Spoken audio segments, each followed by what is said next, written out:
Hi மக்களே! அண்ணாமலை குடும்பம் serial April 22, 2026 என்ன நடந்துச்சுன்னு பார்க்கலாம். அதுக்குமே நம்ம சேனல் சமையல் சீரியல் டாக் சப்ஸ்கிரைப் பண்ணி லைக் பண்ணிக்கோங்க.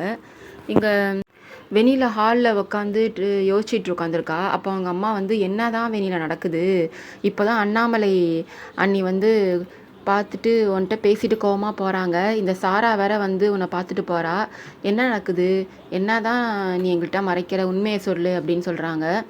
ஆமா, அது ஒன்றும் இல்லைம்மா, நான் உங்கள்கிட்ட சொல்லாமல் வந்துட்டேன்ல, அதனால் வந்து ஏன் வந்து சொல்லாமல் வந்தேன்னு கோச்சிக்கிட்டு என்கிட்ட பேசிட்டு கேட்டுட்டு போகிறாங்கம்மா, அதான் வேறு ஒன்றும் இல்லை அப்படின்னு சொல்கிறா. உடனே அவங்க அம்மா சொல்கிறாங்க, நீ என்னதான் இருந்தாலும் மாப்பிள்ளை இல்லாமல் வந்துடக்கூடாது, நீ மாப்பிள்ளை கூட வந்திருந்தால் அந்த பிரச்சனையும் இருந்திருக்காது அப்படின்னு சொல்கிறா. இல்லை, நான் கொஞ்ச நாளைக்கு நான் இங்கே தனியாக இருக்கணும்னு தான் நினைக்கிறேன், நீ என்னை எதுவும் சொல்லாதீங்க, என்னை எதுவும் கேட்காதீங்க அப்படின்னு சொல்கிறா. அவங்க அப்பாவும் கொஞ்ச நாள் நம்ம கூட இருக்கட்டும், நான் மாப்பிள்ளைகிட்ட பேசிக்கிறேன் அப்படின்னு சொல்கிறாரு. கூப்பிட்டு போய் அவளை சாப்பிட வை அப்படின்னு வெண்ணிலா அம்மாட்ட வந்து சொல்கிறாரு வெண்ணிலா அப்பா. உடனே அங்கே ஒரு போலீஸ் ஜீப் வந்து நிற்கிது. அதில் போலீஸ் வராங்க. வீட்டுக்குள்ளே இறங்கி வந்து, இங்கே யார் வெண்ணிலா, நீங்கள் தான் வந்து நேற்றுக்கு வீட்டில் சொல்லாமல் கொள்ளாமல் வந்ததா அப்படின்னு கேட்குறாங்க. ஆமான்னு அவங்க சொல்கிறாங்க வெண்ணிலா. என்னாச்சு அப்படின்னு வெண்ணிலா அப்பா கேட்குறாரு. நேற்று இவங்க சொல்லாமல் கொள்ளாமல் வந்துட்டாங்க. அங்கே இவங்க மாமியார் வீட்லேருந்து கம்ப்ளைண்ட் கொடுத்துருக்காங்க, நகை பண்ணலாம் காணும்னு, அதனால் சர்ச் பண்ணுறதுலாம் வந்திருக்கோம் அப்படின்னு சொல்கிறாங்க. என்ன சார் சொல்கிறீங்க, என் பொண்ணு அந்த வீட்டோட மருமக, அவள் எதுக்கு வந்து அவள் வீட்டிலேருந்தே திட்ட போகிறா, அதெல்லாம் நீங்கள் சர்ச் பண்ணக்கூடாது அப்படின்னு சொல்கிறாங்க. சார் கொஞ்சம் வந்து புரிஞ்சுக்கோங்க, எங்களுக்கு கம்ப்ளைண்ட் ஃபைல் ஆகிருக்கு சார், எங்களுக்கு கம்ப்ளைண்ட் பண்ணியிருக்காங்க, அதனால் நாங்கள் சர்ச் பண்ணி தான் ஆகணும், சர்ச் வாரண்ட் கூட என்கிட்ட இருக்குது அப்படின்னு காமிக்கிறாரு. உடனே இவங்களும் அமைதியாகிடுறாங்க. ஃபுல்லாக தேடுறாங்க. ஒரு கான்ஸ்டபிள் வந்து வெண்ணிலா ரூமில் தேடிட்டு இருக்காங்க. அவங்க வந்து இந்த பேகை கண்டுபிடிச்சி, சார் கிடச்சிச்சு சார், கண்டுபிடிச்சிட்டேன், இந்த ஒர்க்கு பேக்கில் பணம்லாம் இருக்குது அப்படின்னு சொல்லி கொண்டு வந்து ஹாலில் வைக்கிறாங்க. என்ன மேடம் எதுவுமே தெரியாதுன்னு சொன்னீங்க, இப்போ எப்படி இங்கே வந்துச்சு அப்படின்னு போலீஸ் கேட்குறாரு. சார் நேற்று வரும்போது கூட நான் எதுவுமே எடுத்துகிட்டு வரல, நான் இப்போ எப்படி இந்த பேக் இங்கே வந்துச்சுன்னு தெரியல அப்படின்னு சொல்லும் போது, என்ன மேடம் இந்த பேக் உங்கள் ரூம்லேருந்து தான் இருந்து எடுத்துகிட்டு வந்திருக்கோம், அப்புறம் இதை நீங்கள் பார்க்கவே இல்லை, எடுத்துகிட்டு வரல அப்படின்னு சொல்கிறீங்க, கொஞ்சம் புரிஞ்சுக்கோங்க, கோஆப்ரேட் பண்ணுங்கள், வாங்க நீங்கள் ஸ்டேஷன் வந்து அதனாலும் பேசுங்க அப்படின்னு சொல்கிறாங்க. உடனே அவங்க அப்பா சொல்கிறாரு, இந்த வீட்டில் இதுமாரி பேக் இருந்துச்சுன்னா என் பொண்ணு தான் எடுத்துகிட்டு வந்தான்னு அர்த்தமா சார், நீங்கள் என்ன பேசுகிறீங்க அப்படின்னு சொல்கிறாரு. இந்த வீட்டில் இந்த பேக் தானே நாங்கள் உங்கள் கண் முன்னாடி தானே எடுத்துகிட்டு வந்தோம், இந்த பேக் அப்புறம் எப்படி வந்துச்சு சார், குதிச்சு வந்துடுச்சா அப்படின்னு சொல்கிறாரு. நான் அந்த வீட்டு மருமலாக இருக்கும்போது என் வீட்டிலேருந்தே நான் எதுக்கு இங்கே எடுத்துகிட்டு வர போகிறேன் அப்படின்னு வந்து வெண்ணிலா திரும்பவும் கேட்குறா. அதுக்கு வந்து சொல்கிறாரு, எங்களுக்கு கம்ப்ளைண்ட் ஃபைலாக இருக்குது மேடம், நீங்கள் எதுவாக இருந்தாலும் வந்து ஸ்டேஷனில் பேசிக்கோங்க, கிளம்புங்க அப்படின்னு சொல்கிறாரு. உடனே அங்கே வந்து அவங்க மாமியாருக்கே தெரியும் வெண்ணிலாவை பற்றி, அவள் இப்படி பண்ண மாட்டான்னு சொல்லிட்டு, நீங்கள் எப்படி சார் என் பொண்ணை அரெஸ்ட் பண்ணுவீங்க அப்படின்னு அவங்க அப்பா கேட்குறாரு. நானும் ஒரு வக்கீல் தான், எனக்கும் எல்லா சட்டமும் தெரியும் அப்படின்னு சொல்கிறாரு. அப்படியா சார், உங்களுக்கு எல்லா சட்டமும் தெரிஞ்சால் அப்படின்னா நீங்கள் வந்து ஸ்டேஷனில் வந்து பேசிக்கோங்க அப்படின்னு சொல்லிட்டு அந்த பிடிச்சி இழுத்துட்டு போகிறாங்க வெண்ணிலாவை. வெளியில் தரதடன்னு இழுத்துட்டு போய் அந்த போலீஸ் வேனில் ஏற்றலான்னு போகிறாங்க. அப்போ தான் நிறுத்துங்கன்னு ஒரு குரல் கேட்குது. அதான் அண்ணாமலை அங்கேருந்து வராங்க. வந்து என் மருமகளே நீங்கள் அரெஸ்ட் பண்ணுவீங்களா, என்ன நினச்சிட்ருக்கீங்க அப்படின்னு போலீஸ் கேட்குறாங்க. மேடம் உங்கள் வீட்டிலேருந்து தான் கம்ப்ளைண்ட் ஃபைல் ஆகிருக்கு, உங்கள் வீட்டில் உள்ளவங்க தான் கம்ப்ளைண்ட் கொடுத்துருக்காங்க, அதனால் நீங்கள் எங்களை வந்து கோச்சிக்கிறதுல எந்த இதுவும் கிடையாது, இந்த வீட்டிலேருந்து தான் நாங்கள் இந்த பணத்தையும் நகையும் எடுத்துகிட்டு வந்திருக்கோம் அப்படின்னு சொல்கிறாங்க. சார் உங்களுக்கு வந்து யார் குற்றவாளி இல்லைன்னு தெரியாதா, என் மருமகள் நீங்கள் அரெஸ்ட் பண்ணுவீங்களா, நான் தான் இங்கே வந்து வரும்போது இந்த பேகை எடுத்துகிட்டு வந்து இங்கேயே வச்சுட்டு மறந்துட்டு போயிட்டேன், என் மருமகளுக்கு இருக்கும் எனக்கு சம்மதம் கிடையாது அப்படின்னு சொல்கிறாங்க. அப்படியா மேடம் அப்படின்னு சொல்லிட்டு அந்த பேகை அவங்கள்ட்ட கொடுத்துட்றாங்க. நான் இந்த கேஸை வாபஸ் வாங்கிக்கிறேன் சார் அப்படின்னு அண்ணாமலை சொல்கிறாங்க. உடனே போலீஸும் கிளம்பி போயிடுறாங்க. உடனே அண்ணாமலை மன்னிப்பு கேட்குறாங்க வெண்ணிலா அப்பா அம்மா கிட்ட, தப்பு நடந்துருச்சு, மன்னிச்சிடுங்க அப்படின்னு சொல்கிறாங்க. ஐயோ அதெல்லாம் இல்லை, நீ ஏன் எங்கள்கிட்டலாம் மன்னிப்பு கேட்குறீங்க, அதெல்லாம் ஒன்றும் தேவையில்லை அப்படின்னு சொல்கிறாங்க. உடனே உள்ள ரூமில் 2 பேர் பேசிகிட்டு இருக்காங்க, அண்ணாமலையும் வெண்ணிலாவும். அத்தை நீங்கள் வரும்போது வெறும் கையோட தானே வந்தீங்க, இப்போ எப்படி பேகை வந்து எடுத்துகிட்டு வந்தேன்னு சொன்னீங்களே அப்படின்னு சொல்கிறாங்க.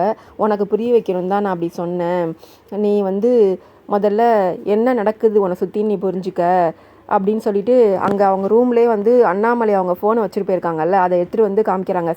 சாரா வந்து அந்த பேகை வெண்ணிலா ரூம்குள்ளே இந்த பெட்டுக்கு அடியில் வைக்கிறதெல்லாம் வீடியோவாக ரெக்கார்ட் ஆகிருக்கு, அதை காமிச்சிட்டு இப்போ புரிஞ்சுக்கோ சாராவை பற்றி அப்படின்னு சொல்கிறாங்க.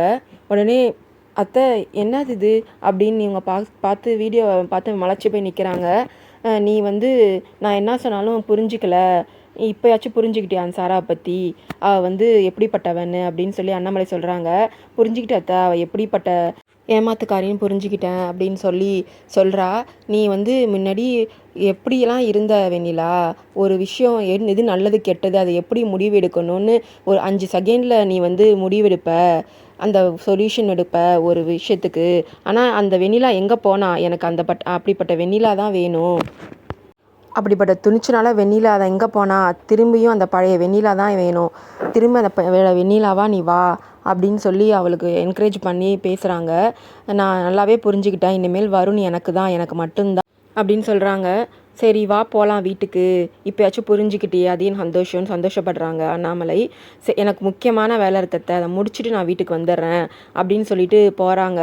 அண்ணாமலை வீட்டுக்கு வந்து வான்மதின்னு சத்தம் போட்டு அந்த ரூம் கதவை சாத்திட்டு, நீ தான் எல்லாத்தையும் பண்ணியா, இது காரணம் நீ தானா, நீ இப்படி பண்ணுவேன்னு நினச்சே பார்க்கல அப்படின்னு சொல்கிறாங்க. நான் என்ன பண்ணேன், நான் என்னத்தை பண்ணேன் அப்படின்னு அவள் சொல்கிறா. இந்த வெண்ணிலா வந்து லெட்டரை மாற்றி எழுதி வச்சு நீ தானே அப்படின்னு சொல்கிறா. இல்லை நான் எதுவும் பண்ணலை அப்படின்னு பொய் சொல்கிறா. உடனே ஒரு டைரியை காமிச்சு, இந்த கையெழுத்து உன்னோட தானே, நீ தான் வெண்ணிலா எழுதுன மாதிரி எழுதி மாற்றி வச்சுருக்க, நீ ஏன் இப்படிலாம் பண்ணுற, உன் தங்கச்சி தானே வெண்ணிலா அப்படின்னு சொல்கிறாங்க. வெண்ணிலா எழுதுன மாதிரி எதுக்கு இப்படிலாம் எழுதி வச்சுருக்க அப்படின்னு கேட்குறாங்க. வெண்ணிலா பேரை கெடுக்கிறதுக்கு தானே இது மாதிரிலாம் நீ எழுதி வச்சுருக்க அப்படின்னு சொல்கிறாங்க. அடுத்தது சாராவுக்கும் உனக்கு என்ன சம்மந்தம் அப்படின்னு கேட்குறாங்க. சாராவை மண்டபத்துலேருந்து நீ தானே தப்பிக்க வச்ச அப்படின்னு கேட்குறாங்க. உடனே நான் வந்து சாராவை வந்து நான் தப்பிக்க வச்சேன்தான், ஆனால் அதுக்கப்புறம் தான் தெரிஞ்சு சாராவும் வருணும் லவ் பண்ணுறாங்கன்னு. அதனால் நான் வந்து எனக்கு சாதகமாக அதை பயன்படுத்திக்கிட்டேன். வெண்ணிலா வந்து என் வாழ்க்கையே என்கிட்டேருந்து பறிச்சிட்டா, என்னை ஏமாற்றி அப்படின்னு சொல்கிறா. ஓங்கி பலார்னு அரைகிறாங்க. ஏன் இதுமாரி பண்ணுற, வெண்ணிலா பற்றி நீ புரிஞ்சுக்கிட்டது அவ்வளோதானா அப்படின்னு சொல்லவும், இனி வெண்ணிலா வந்து எனக்கே போட்டியாக எல்லாத்துக்கும் வந்து நிற்கிறா, எல்லாத்துக்கும் எனக்கு போட்டியாகவே நின்றுட்டுருக்கா, அதனால் அவளை பழிவாங்க தான் நான் எல்லாம் பண்ணுறேன் அப்படின்னு சொல்கிறாங்க. வெண்ணிலாவை பற்றி புரிஞ்சிட்டது நீ இவ்வளோதானா, அவள் எப்படிப்பட்டவன் உனக்கு புரியலை அப்படின்னு சொல்கிறாங்க. அவளை எப்படிப்பட்டவன் புரிஞ்சு தான் நான் அப்படிலாம் பண்ணிகிட்ருக்கேன். நான் என்ன தான் அவளுக்கு வந்து ஏதாச்சும் ஒரு விதத்தில் வந்து அவளுக்கு வந்து கெடுதல் பண்ணாலும் நீங்கள் வந்து காப்பாற்றிடுறீங்க. உங்களை முதல்ல இந்த வீட்டை விட்டு நான் வெளியே அனுப்புகிறேன், அடுத்தது அவளை பார்த்துக்கிறேன் அப்படின்னு சொல்கிறா வான்மதி. இந்த வீட்டை விட்டு வெளில அனுப்ப போறியா, இந்த நிமிஷம் உன்னை பற்றியும் விலீலாவதி அக்காட்டையும் கௌதம் கிட்டேயும் நான் சொன்னால் அவங்க மனசு உடஞ்சி போயிடுவாங்க. ஒரு செகண்ட் ஆகாது உன்னை பற்றி சொல்லி உன்னை இந்த வீட்டை விட்டு வெளில அனுப்ப. நான் வேணான்னு பார்க்குறேன். என்னை முழுசாக என்னை வந்து என் சுயரூபத்தை நீ பார்த்தா தாங்க மாட்ட. மருமகளாக இந்த வீட்டுக்கு ஏற்ற மருமகளாக ஒழுங்காக இருந்துக்க, அதான் உனக்கு மரியாதை அப்படின்னு கழுத்தை பிடிச்சி நெரிச்சு தள்ளி விட்டு போகிறாங்க. அடுத்தது வருணுக்கு ஃபோன் பண்ணுறான் அந்த சாரா. ஃபோன் பண்ணி, நீ உண்மையிலுமே எனக்கு மேலே லவ் இருக்கா, உனக்கு என் மேலே பாசம் இருக்கா, எப்போ எனக்கு கல்யாணம் பண்ணிப்ப அப்படின்னு கேட்குறா. ஏன் இதெல்லாம் கேட்குற, என்ன விஷயம் அப்படின்னு சொல்லி கேட்குறான்.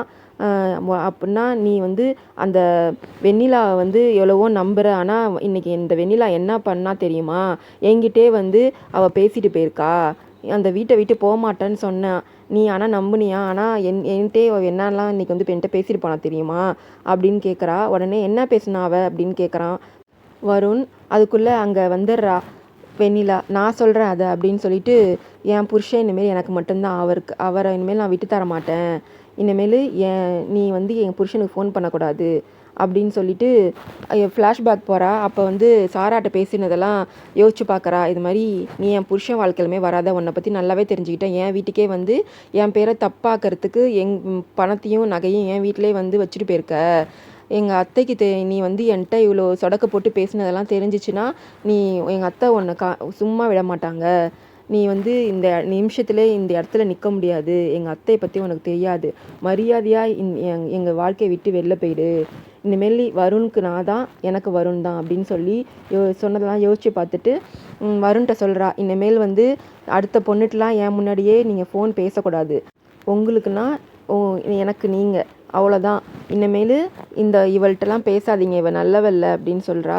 இனிமேல் நீ வந்து அவளை சொல்கிறியா, நீயே முதல்ல நல்லவ கிடையாது அப்படின்னு வருண் சொல்கிறான். உங்கள் நன்மைக்காக தான் நான் யோசிச்சு இந்த வீட்டை விட்டு வெளில போனேன், அப்போ தான் தெரிஞ்சிச்சு இந்த சாராவை பற்றி, அவள் எப்படிப்பட்ட அன்புன்றதை புரிஞ்சுக்கிட்டு நான் திரும்பி இந்த வீட்டுக்கே வந்திருக்கேன், இனிமேல் அவள்கிட்டலாம் ஃபோன் பேசக்கூடாதுன்னு கட் பண்ணுறா. இனிமேல் எனக்கு நீங்கள், உங்களுக்கு நான், அவ்வளோதான், நம்ம தான் இனிமேல் சந்தோஷமாக வாழ போகிறோம் அப்படின்னு சொல்கிறா. உடனே உன் கூடலாம் நான் வாழ மாட்டேன் அப்படின்னு சொல்கிறா. அப்படியா, பார்க்கலாம் அப்படின்னு சொல்லி சேலஞ்ச் பண்ணுறா. அதோட வருண் ஆச்சரியமாக அவளை பார்க்குறான், புது வெண்ணிலாவை பார்க்குறான். அதோட இந்த எபிசோடு முடியுது. வரப்போகிற எபிசோட் என்ன நடக்குதுன்னு பார்க்கலாம். பாய் மக்களே.